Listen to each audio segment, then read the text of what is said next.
As outdoor track and field begins, Blue Water area seniors will be wrapping up their high school athletic careers, ready to run, jump, or throw for the last season in their high school jersey. On today's podcast, we'll talk to a local athlete who graduated in 2023 and has almost a year of collegiate running under his belt. We will hear about his experiences and find out what his advice is to the class of 2024. Spoiler alert, he's also my kid.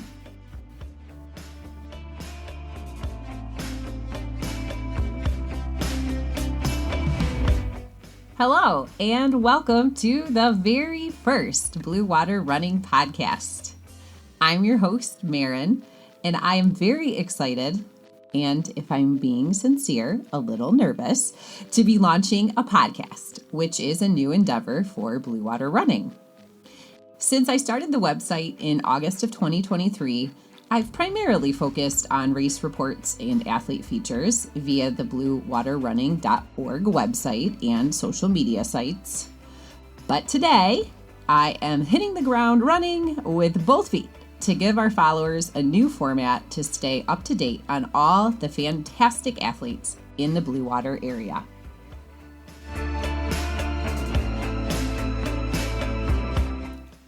Today, we will be chatting with Camden Khon, a 2023 Armada graduate and a current freshman at Spring Arbor University. Camden runs cross-country, indoor and outdoor track for the Cougars and had a strong first year thus far. He was the team's top runner several times throughout the cross-country season and cracked the top 10 all-time list with an 8K personal best of 25:41. During the indoor track season, he was named the Crossroads League Athlete of the Week and also claimed a conference title in the mile, running 4:12. His distance medley relay placed third at the NAIA National Indoor Championships, breaking the school record and earning All-American status in a time of 9:55. Fun fact, Camden's uncle was on the previous DMR school record relay team. Full disclosure here, Camden is my oldest child. However, despite our relationship, he is a Blue Water area runner and his accomplishments speak for themselves. If you're trying something new, it's usually best to start with what you know. Talking with Camden gave me a risk-free opportunity to work through the technical details and glitches of the very first podcast. And trust me when I say there were quite a few. Hopefully, our trial and error will help create a better podcast experience for our future episodes and guests. I appreciate your support and understanding as we dive for the first time into the world of podcasting. All right, welcome to the podcast, Camden, and thanks for joining us today. Yep, thank you for having me. Well, you are now almost through your first year as a collegiate athlete. So I'm wondering, what so far has been your favorite experience or experiences that you would share with us? I don't know, just the best part about college is you have just kind of like a tight team. I mean, it's not the same as high school because everyone's like there because they wanted to run in college. Like they wanted to run at the higher level. So I would just say one of my favorite experiences so far is just getting tighter with the team and just doing everything with the team. Like, going to coach's house for dinner or just going to meets and hanging out all day, playing cards at the meets, just stuff like that. Like, it's just really fun being tight with all my team members. So, Do you feel like there is a different level of dedication or commitment to your team from collegiate athletes versus what you've experienced in high school? definitely, I think as a collegiate runner, I've noticed that all my teammates will work hard no matter how much like pain they're going through, I guess, if that makes sense. Like in workouts, we'll all push ourselves like the limits. Whereas in high school, a lot of people didn't really care as much, and they didn't like care about pushing themselves as hard as they could. Whereas in college, we're all trying to get as good as we can get. So, I mean, part of that is just putting yourself through as much pain as you can, really, I think, like, especially in workouts and long runs, like, that didn't really happen a lot in high school. So, Do you think maybe the approach of it's a high school sport or a hobby versus, a collegiate sport where you're on a scholarship and you have to perform? Do you think perhaps that mentality creates a different atmosphere or a different mindset for students who are in college versus high school? Yeah, definitely. I mean, you're there for a reason and you're getting paid to do it. So I think that's a big part of it. Yeah, I think that it's not like necessarily that you have to perform, I think, at least on my team, because my coach is like super like nice about that stuff. Like if you get injured, he's not gonna like cut your scholarship or anything like that. It's not like you're under like a ton of pressure, but there is that like pressure to perform because you're on a college team and like you're getting paid to do it. So I kind of think of it like a job sometimes, like a job I enjoy, but like you are kind of getting paid to do it. So, and I'm only like a D3 school, so it's not. I feel like it's not as serious for me. But some of those like D1 schools are getting like full rides to run, so I feel like there's definitely a lot more pressure there. Interesting. Well, speaking of being a collegiate athlete and training at a different level, walk us through what a typical week in your training usually looks like. For example, what kind of workouts are you consistently doing? Do you have a certain type of workout you focus on? And, what's the average practice time per day? And perhaps also if you can average your weekly mileage for us, just kind of fill us in on the details of what that looks like week by week. I know it changes, but usually this is maybe how you train. Tuesday and Fridays. Obviously, if you don't have a race on Friday or like the weekend, Tuesday and Fridays will be our workout days, and then Sundays will be our long run days. And so it really does vary. Like, so for indoor, I was doing hardly any mileage, but I'm one of those people that doesn't like a lot of mileage. I like quality over quantity. So I didn't get over 50 miles in indoor, which I probably should have. And my coach had me at that, but my body was really hurting when I went over that. I feel like I was still kind of recovering from cross season and transitioning from high school. But now that I'm in outdoor, I'm training for a 5K race right now. So I'm kind of higher mileage. I'm probably like 61, 62 on the week. But I, the daily practice times, it's 4 to 6, but on workout days, we usually go over. Um, and the typical workouts we do are Ks and miles, I would say, like mile repeats. We do a lot of Ks. So like since I'm training for the 5K right now, my Ks will be at like 5K pace. So I'll do like I think today we're doing 7 1K repeats, but they're at 5K pace. So we'll do and then we'll get like a little rest, whatever. But that's typically what it looks like. And then we'll do like tempo runs. So those are like the three like workouts my coach likes to cycle and I like them. And then like maybe every other Sunday, we'll do cut down long runs, which means like the last 5 miles we'll cut down to like 6 flat, 5:30, whatever.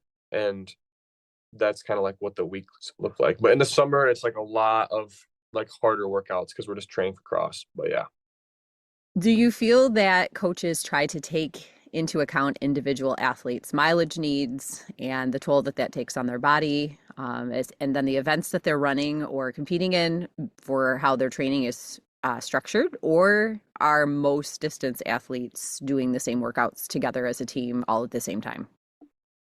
So I would say it kind of depends. For cross, we're all running the same race, so we're pretty much all doing the same mileage. We have one guy on our team, Ryan O'Rourke is his name. He is like really high mileage, usually no matter what. So he'll even in cross season, he'll probably be doing more miles than us. That's just what he likes and what works for him. But for the most part, most of us will stay around like 70-ish miles probably for cross. And but for track, there's a couple of guys in my team, maybe like two or three of my teammates that focus on the mile and indoor and like the 800. So we'll only hit like probably 55-ish miles a week. And our training is like, I guess we're really more focused on the workouts rather than the easy runs. The easy runs, we just do like maybe 6 really easy miles. But yeah, it's different for track because we're all doing different events. And we have a 10K guy, so he's doing like 80 miles a week during track. And then we have a steeplechase guy. So after he races, his body's really sore because it's like a really hard on your body race. And so he'll do like a less miles sometimes. So it really kind of depends. But yeah, we adjust it to who's running what and how their body reacts to it. So, piggybacking off of mileage and training and workouts at the collegiate level, what has been the most challenging adjustment coming from a high school team and then moving into collegiate running?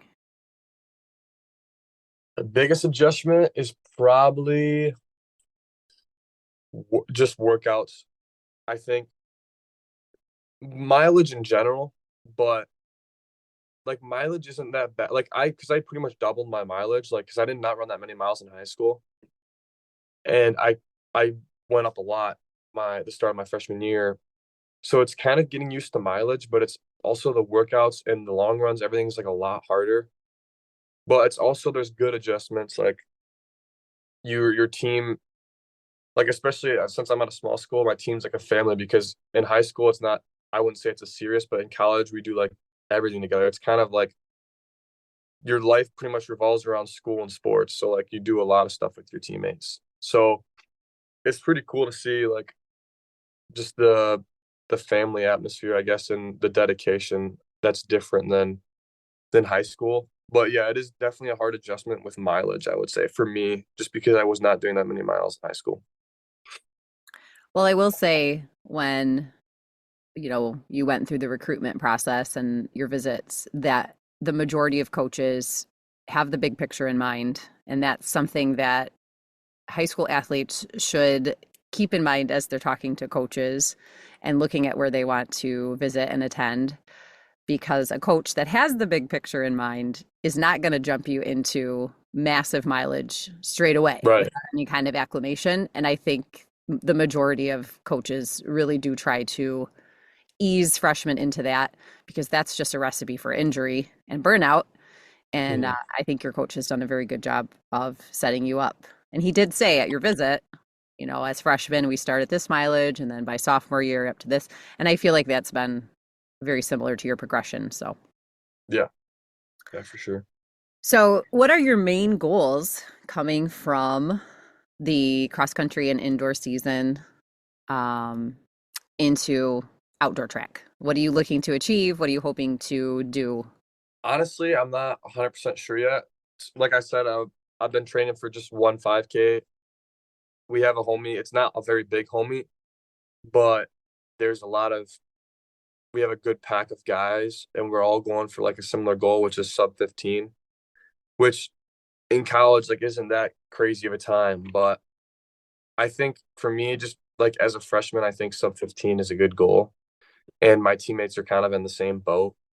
But that I don't think the 5K is really the race that is best for me. I think, and that I would enjoy the most. I think I'm going to focus on the 1500 and the 800.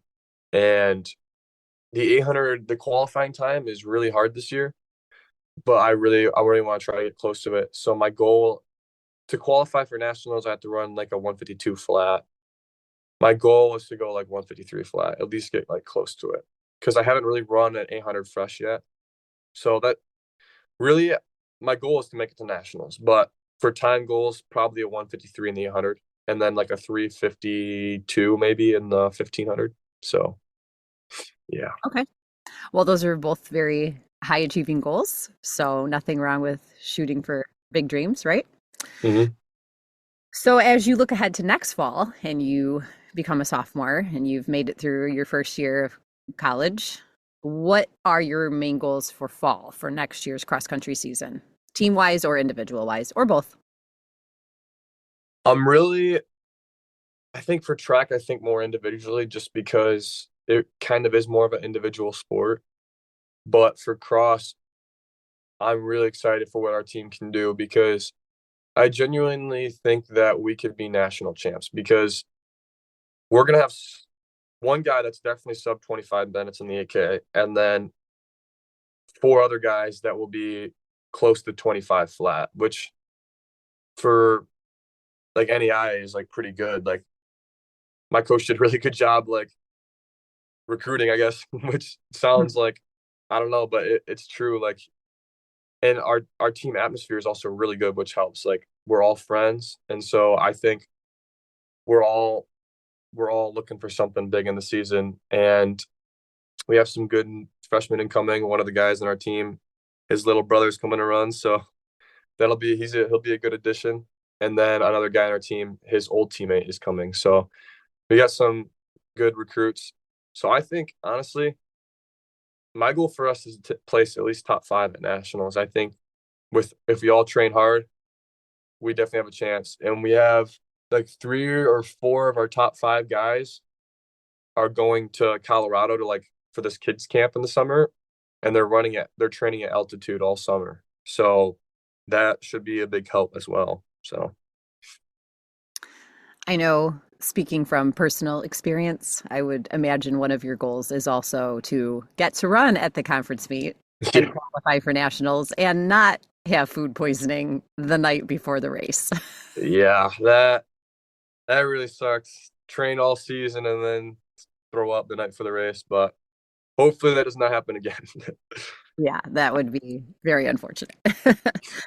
Well, what advice would you give to a high school athlete who is currently getting ready to finish up their outdoor track season and their high school career and looking forward to what is next?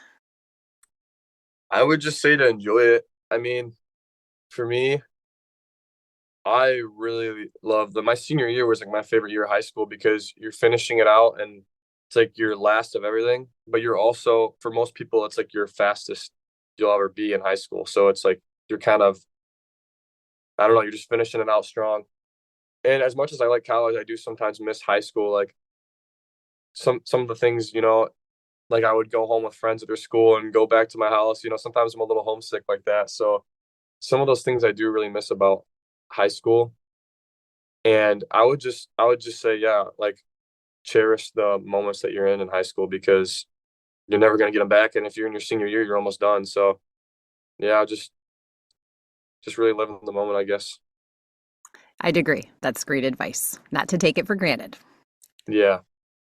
Okay, well, one last question I have for you today, Camden, is if you could go for a run anywhere in the world, where would it be?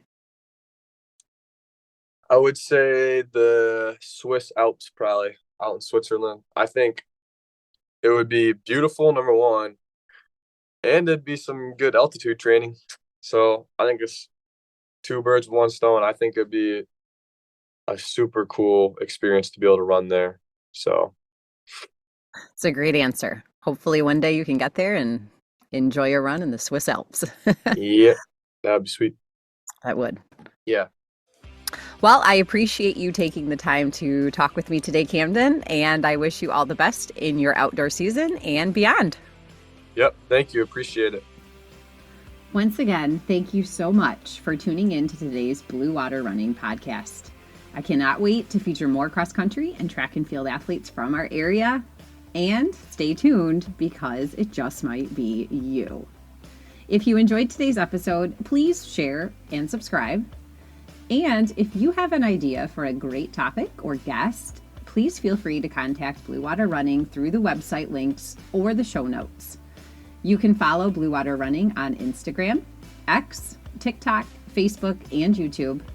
You can also find our meet race reports at www.bluewaterrunning.org. Until next time, I'll leave you with this quote by Frank DeVito. If it doesn't challenge you, it won't change you.